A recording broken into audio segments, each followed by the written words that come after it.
پاکستان کی جو خارجہ پالیسی ہے اس کو آنے والے دنوں میں کشمیر کے محاذ پہ بہت چیلنجز کا سامنا کرنا پڑے گا، اور اس کے علاوہ جو عمران خان صاحب کی حکومت ہے اس کو پاکستان کی داخلی سیاست میں بھی کشمیر کے معاملے پہ بہت سے چیلنجز کا سامنا کرنا پڑے گا۔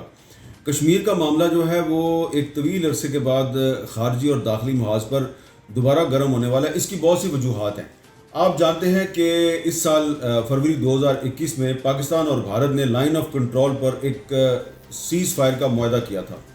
یہ معاہدہ جو ہے یہ دونوں ممالک کے جو ڈی جی ایم اوز ہیں ان کے درمیان انگیجمنٹ کا نتیجہ تھا، لیکن اس کے پیچھے جو کہانی تھی وہ یہ تھی کہ انڈیا کی جو انٹیلیجنس ایجنسی ہے را، اس نے پاکستان کی انٹیلیجنس ایجنسی ISI کے ساتھ رابطہ کیا، اور ان روابط میں انڈیا کی طرف سے یہ رپورٹڈلی کہا گیا کہ ہم پاکستان کے ساتھ انگیجمنٹ چاہتے ہیں اور تمام ایشوز پہ بات چیت کرنا چاہتے ہیں۔ اس پر جو ISI کے سربراہ ہیں جنرل فیض حمید صاحب، انہوں نے جنرل قمر جاوید باجوہ کو یہ بات بتائی۔ قمر جاوید باجوہ صاحب نے عمران خان سے بات کی، اور کہا جاتا ہے کہ عمران خان صاحب کی اپروول سے انڈیا کے ساتھ انگیجمنٹ شروع ہوئی، اور اس انگیجمنٹ کا نتیجہ جو ہے وہ سیز فائر کے معاہدے کی صورت میں نکلا۔ اب یہ جو معاہدہ ہے اس کے لیے انڈین میڈیا نے اور انٹرنیشنل میڈیا نے یہ دعوے کیے کہ جناب اس میں جو UAE ہے وہ ایک فیسیلیٹیٹر کا یا ثالث کا کردار ادا کر رہا تھا، لیکن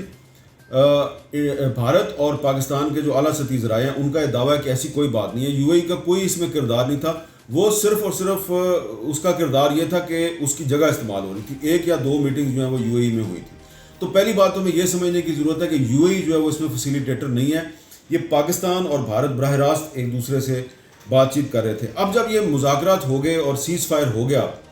تو اس کے بعد عام تاثر یہ ہے کہ مارچ، اپریل اور مئی، یہ جو 3 مہینے ہیں اس میں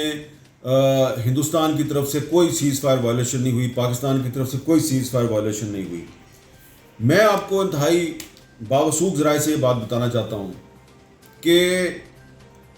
فروری کے بعد مارچ اور اپریل کے دو مہینے تھے، ان 2 مہینوں میں ہندوستانی فوج نے لائن آف کنٹرول کے مختلف مقامات پر کم از کم 20 مرتبہ سیز فائر معاہدے کی وائلیشن کی۔ انہوں نے پاکستانی فوج پر حملہ نہیں کیا، پاکستانی فوج کو ٹارگٹ نہیں کیا، پاکستان کی سویلین آبادی کو بھی ٹارگٹ نہیں کیا، لیکن وہ پاکستانی فوج کو انہوں نے ڈسیو کرنے کی کوشش کی۔ 2-3 مرتبہ انہوں نے اس طرح کی فائرنگ کی کہ جیسے معاہدہ جو ہے وہ ٹوٹ چکا ہے اور پاکستان کی طرف سے رسپونڈ بیک کیا جائے گا، لیکن پاکستان نے رسپونڈ بیک نہیں کیا۔ اور اس کے بعد انہوں نے مئی میں انہوں نے سیز فائر کی خود وائلیشن کی ہے، اور ان کی فوج جو ہے BSF جو ہے وہ بارڈر کراس کر کے اندر آئی ہے پاکستانی کنٹرول کشمیر کے اندر آ کے، اور انہوں نے وہاں پر اس معاہدے کی خلاف ورزی کی۔ اور کیا انہوں نے کیا یہ کہ انڈین میڈیا میں یہ خبریں شائع کروائی کہ پاکستان نے سیز فائر معاہدے کی خلاف ورزی کیا۔ یہ انڈین ایکسپریس میں یہ خبر انہوں نے شائع کروائی۔ تو یہ انہوں نے کیوں کیا؟ یہ وہ اس لیے کر رہے ہیں کہ وہ چاہتے ہیں کہ پاکستان جو ہے وہ فائدہ اٹھا رہا ہے، ان کے خیال میں پاکستان بہت فائدہ اٹھا رہا ہے سیز فائر کے معاہدے کا، اور سیز فائر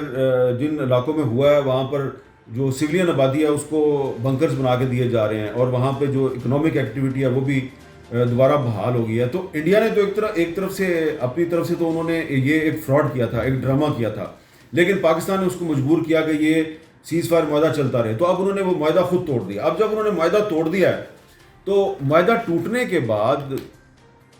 یہ جو ایک گڈ ول کریٹ ہوئی تھی ایک سو کالڈ قسم کی، وہ گڈ ول بھی ختم ہو گئی ہے۔ اب صورتحال یہ ہے کہ پاکستان کی جو سویلین حکومت ہے اس کو اس سیز فائر معاہدے کے حوالے سے جو سوالات کیے گئے فارن آفس کے سپوکس پرسن کو، وزیر خارجہ شاہ محمود قریشی کو، تو ان کو پتہ ہی نہیں تھا اس کے بارے میں کہ جی بیک ڈور چینل سے کچھ بات چیت ہو رہی ہے یا نہیں ہو رہی۔ محی یوسف صاحب بھی کہہ رہے تھے جی مجھے بھی کچھ پتہ نہیں ہے۔ تو انہوں نے اس سے بالکل اعلان لاطلقی کر دیا، انہوں نے کہا جی ہمارا بیک ڈور چینل سے کوئی تعلق نہیں ہے۔ دوسری طرف جو جنرل قمر جاوید باجوہ صاحب ہیں انہوں نے اس کو ایک بڑا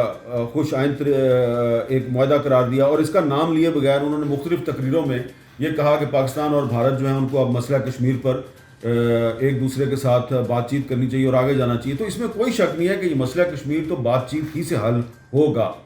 لیکن اس میں 2 معاملات ایسے ہیں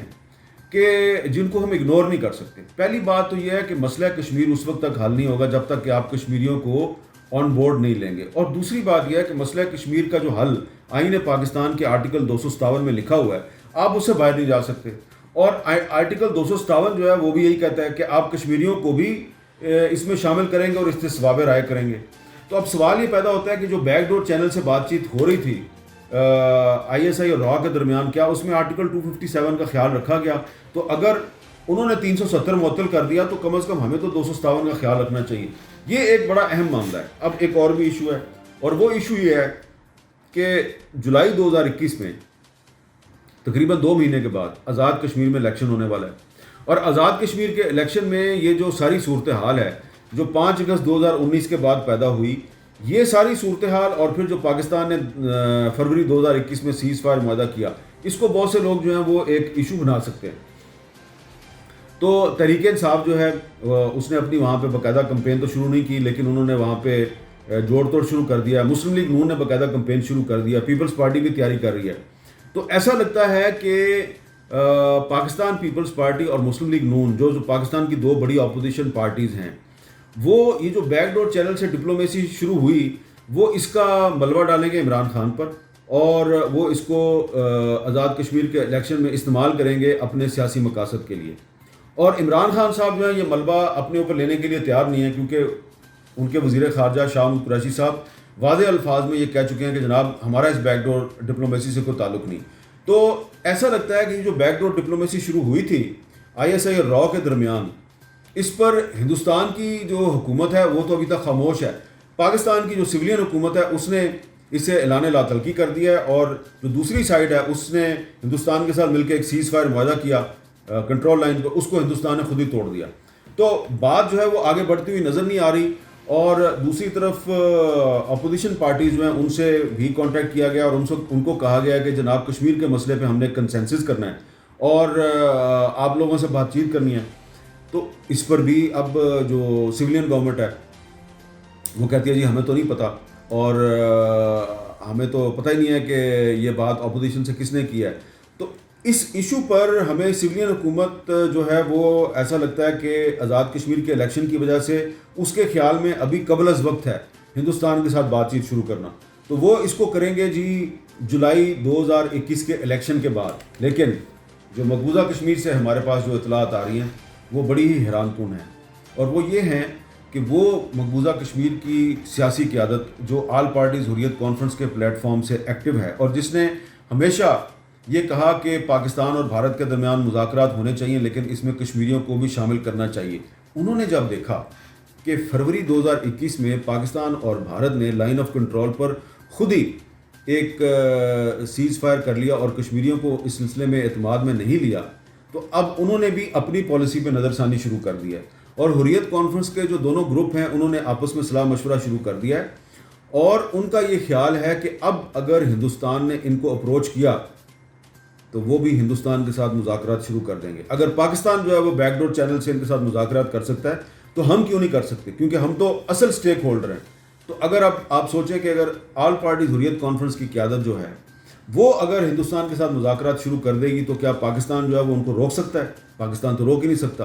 اور وہ پھر یہ کہیں گے ہندوستان سے کہ جناب آپ 370 ختم کریں اور 35A جو آپ نے ختم کیا اس کو آپ بحال کریں. تو ہو سکتا ہے کہ یہ جو پاکستان نے ہندوستان کے ساتھ بیک ڈور چینل کے ذریعے مذاکرات شروع کیے تھے, اس مذاکرات کے نتیجے میں جو مقبوضہ کشمیر میں آل پارٹیز حریت کانفرنس کی قیادت ہے وہ بھی آنے والے وقت میں کسی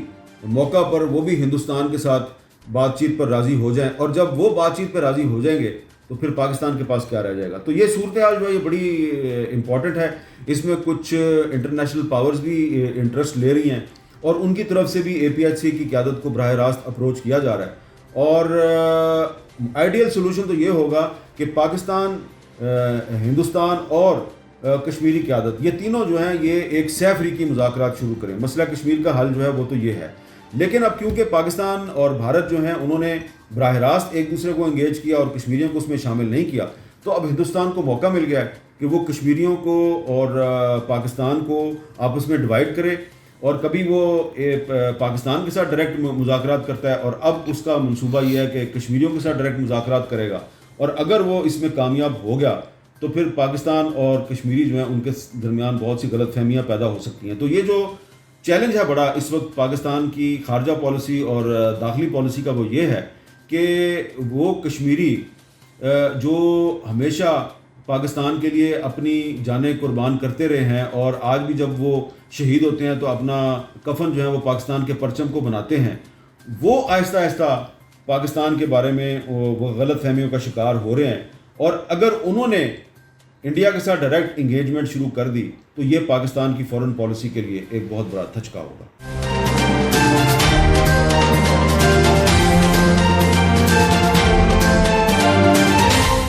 YouTube پر گوگلی نیوز دیکھنے کے لیے youtube.com کی سرچ بار میں googly news T V type کریں. گوگلی نیوز کے پیج پر سرخ رنگ کے سبسکرپشن والے بٹن پر کلک کرنا نہ بھولیے. YouTube پیج پر اپلوڈ ہونے والی ویڈیوز سے باخبر رہنے کے لیے بیل آئیکن پر کلک کیجیے. آپ کو ہر نئی ویڈیو کے بارے میں نوٹیفیکیشن موصول ہو جائے گا.